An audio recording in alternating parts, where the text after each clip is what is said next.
la troisième partie de ce démo, c'est de vous montrer comment faire les fonctions dans C. Donc, je vais créer un nouveau modèle C, CPP modèle.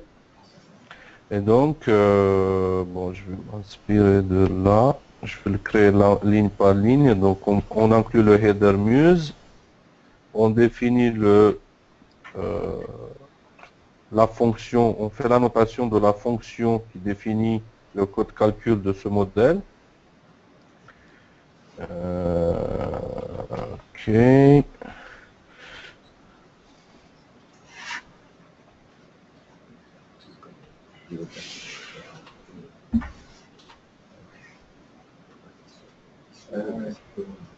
Donc je vais faire une fonction simple qui fait le produit des deux arguments. Ouais. Donc si je fais compute sur cette fonction, c'est un modèle assez simple.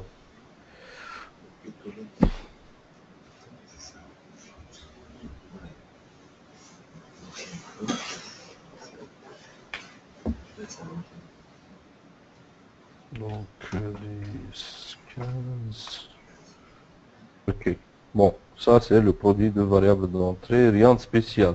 Maintenant, le problématique est comment je peux appeler ce modèle SML. Donc, je suis plus en C.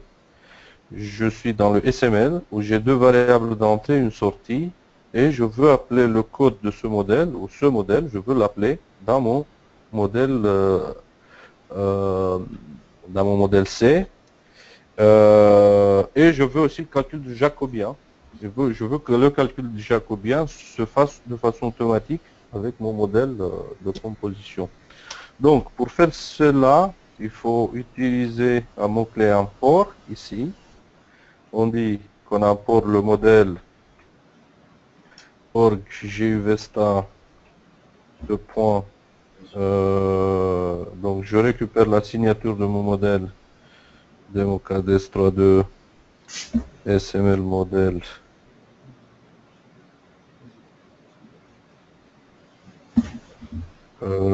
Je mets la version 1.0 et dans la fonction, je vais rajouter un argument qui sera l'instance de mon modèle.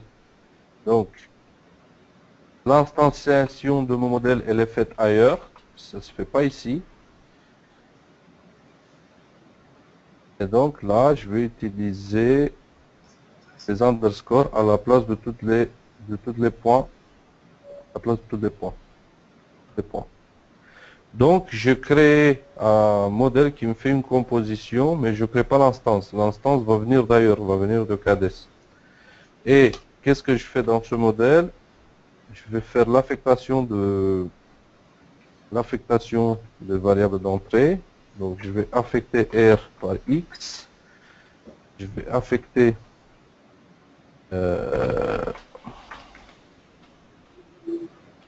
I avec Y. Je vais faire le calcul du modèle, donc SML modèle compute. Et je récupère la valeur de la variable de sortie. Donc ça c'est U. SML modèle.U. Comme une composition dans SML. Sauf que la différence par rapport à SML, c'est que nous on appelle de façon explicite la méthode compute de la facette statique.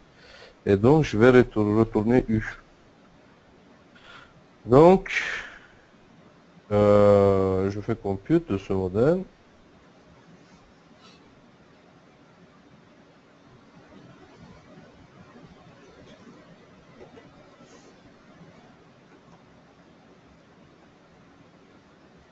Et donc les entrées c'est X et Y, la sortie elle est P.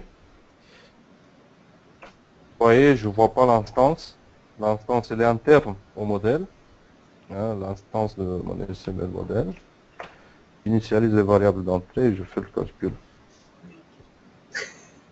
Avec précision que là, on peut importer autant de modèles qu'on veut. Donc, on n'est pas limité à un seul modèle. On peut même créer plusieurs instances dans ce modèle, poser un argument plusieurs instances du même modèle. Donc là, déjà, on a la possibilité d'importer plusieurs modèles et on peut créer plusieurs arguments dans le cas où on a besoin de plusieurs instances. Donc, disons que on veut travailler sur 2 instances du modèle SML modèle, et SML modèle 1 et SML modèle 2.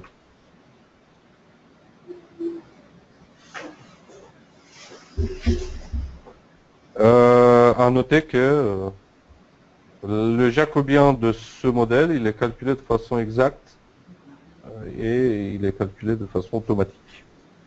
Voilà.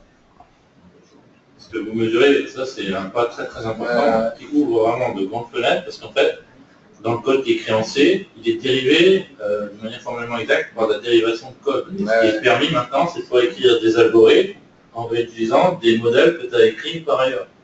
Ce qui était un gros point avant. Et ça, normalement, ça ouvre des tas de possibilités.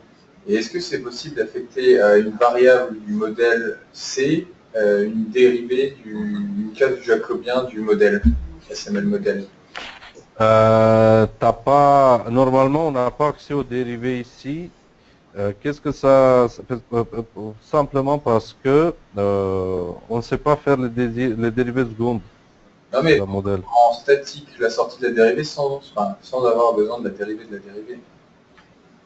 Lui, il en a besoin parce qu'il va dériver ton code. Et pour dériver ton code, il a besoin d'accéder à la fonction que tu importes. Normalement, il faut que tu lui donnes 2 choses. La sortie en fonction des entrées, la dérivée des sorties en fonction des entrées. C'est pour ça que tu ne peux pas prendre une dérivée et l'affecter à une variable, parce que ça supposerait que pour avoir cette dérivée, tu la dérivée seconde. La question de c'est est-ce qu'on est capable de faire un modèle statique, c'est-à-dire en C pur, pas en Adol C, qui importe un modèle qui calcule la dérivée et de l'exploiter. Qui nous permettrait de la lire, de l'avoir sans la réaffecter dans un modèle. Ouais, je comprends la question, non, c'est pas possible. C'est en partie. De faire ça. On a accès que aux variables de la facette statique. Les inductances ou des. Voilà. Enfin, calculer les inductances, c'est la dérivée. Ouais, disons, oui, pour faire du temporel.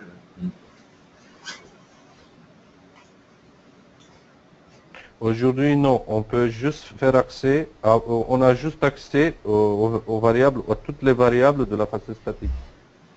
Parce que quand tu fais sml-modèle.compute, il n'a pas les dérivés derrière. Dans le projet. Oui, les dérivés sont après calculés, en fait quand tu demandes le code dérivé de cette fonction, de toute la fonction. Mais cette fonctionnalité, bien évidemment, il est possible de l'implémenter. Mais aujourd'hui, non, on fait que l'accès aux dérivés, aux variables de la facette statique. Mais ça, c'est parce que, en fait, on veut pouvoir utiliser la dérivation de code. Donc, la fonction que tu importes, la dériver pour pouvoir dériver le code derrière. Ouais, parce qu'en fait, la fonctionnalité que tu demandes, c'est pas de calculer un code dérivable. Tu veux juste un code de calcul statique. Pas pour la remettre dans un modèle, non, ça serait pour la lire. C'est pas tout à fait ça, c'est pour pouvoir exprimer un résultat en fonction des dérivés. Mais le résultat qui n'aura pas lui-même à être dérivé. Oui, c'est ce que je voulais dire. Ouais, c'est ça. Et pour autant, on veut quand même les autres dérivés. Peut-être que le code que tu implémentes, tu ne peux pas le dériver en tant que tel. Une petite partie. En fait, il y a une variable que tu déclares je ne veux pas la dériver, qui va utiliser des dérivés. Donc, le calcul sera cohérent, puisque tu n'as pas besoin des dérivés secondes, ça sera explicitement écrit. Alors ça, Petré, quand même, c'est possible, parce que en Adol C, quand tu écris ton code, oui, c'est possible. Les variables que tu veux dériver, c'est les variables de type A double. Rien ne t'empêche de faire... C'est possible, non, j'ai pas dit que c'est pas possible. En fait, il faudrait que tu rendes l'API pour calculer la dérivée accessible, mais il faudrait que l'utilisateur fasse gaffe à affecter cette valeur de dérivée, pas à dire A double. Et dans ce cas-là, ça peut... Oui, tout à fait. Tout à fait, oui. Donc ça, c'est quelque chose que vous m'avez suivi, parce qu'en fait, le processus de dérivation de code ne dérive que les variables qui sont type A double. Tu peux parfaitement utiliser des doubles qui, eux, ne seront pas dérivés. Et donc, on pourrait parfaitement envisager d'affecter à ces doubles une valeur de dérivée. Donc ça, c'est sans doute une évolution possible, quoi. Ça exigerait de ton côté, Pétré, que tu rendes accessible l'API qui permet de récupérer la dérivée. Et par contre, il faut que l'usager, quand il écrit son code, fasse bien gaffe à ne pas affecter cette dérivée à une variable de type A double, parce que sinon ça va merder. Et là, je ne sais pas d'ailleurs comment il va se rendre compte que ça va merder. Est-ce qu'il va s'en rendre compte à la compilation? Il ne va pas envisager des colorations syntaxiques en fonction des types de variables. Ouais, ça aussi, c'est Christian qui parle. Ouais, salut Christian. Oui, tout à fait. Il faut qu'on fasse un éditeur plus profit, hein, pour le code C et pour le code Java. Typiquement, quelque chose équivalent à... Ouais. C'est pas ça que tu dis, Christian, c'est mettre une annotation qui précise là-dessus, je veux la dériver ou pas. C'est plutôt ça que nous est une question. C'est pas une question d'ergonomie de l'éditeur. Ah si, c'est pour moi de bien faire la différence. Moi j'ai entendu coloration syntaxique. Oui, bien entendu. Oui. Donc, tu parles de quelle coloration? De ces mots-clés là, ça sera sympa que ça soit coloré, c'est ça? Tous les mots-clés du langage C, avoir les lignes de l'éditeur, la numérotation de lignes, oui, il y a des choses à rajouter, hein, dans cet éditeur. Je suis d'accord. Coloration syntaxique qui se conserve quand tu fais un copier-coller de ton texte pour mettre dans des rapports. Ouais. Il a fait la coloration syntaxique de tout son modèle à la main. Pour que le rapport soit beau. Oui, parce que soit dit en passant, Bin a fait des superbes modèles d'ordre 1 dérivables de bâtiments et on lui a demandé de mettre ces modèles en annexe de sa thèse. Parce que là, la valeur de ces modèles, c'est bien que les lecteurs de la thèse et les utilisateurs aient les équations. C'est aussi ça, les modèles d'ordre 1 ont toutes leurs valeurs, y compris le designer peut voir les équations, parce que voir les équations, c'est ce qui participe à sa compréhension et à son processus de design.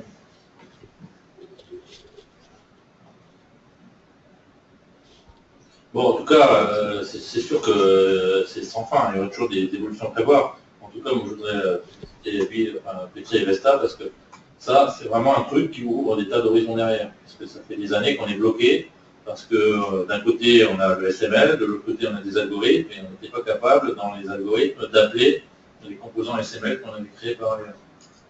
Donc c'est pour ça que ce qu'il faudra faire, Laurence, c'est pareil, on va créer un topic fonction de fonction. On extraira la partie de la vidéo, parce que là c'est super, on a la démo, donc on mettra ce bout de vidéo dedans. Et puis là, il faut que les utilisateurs commencent à utiliser et essayer d'échanger sur ce qui va et ce qui ne va pas. Et notamment, il y a des gens qui ne sont pas là aujourd'hui, mais qui s'intéressent au plus haut point, à commencer par Laurent.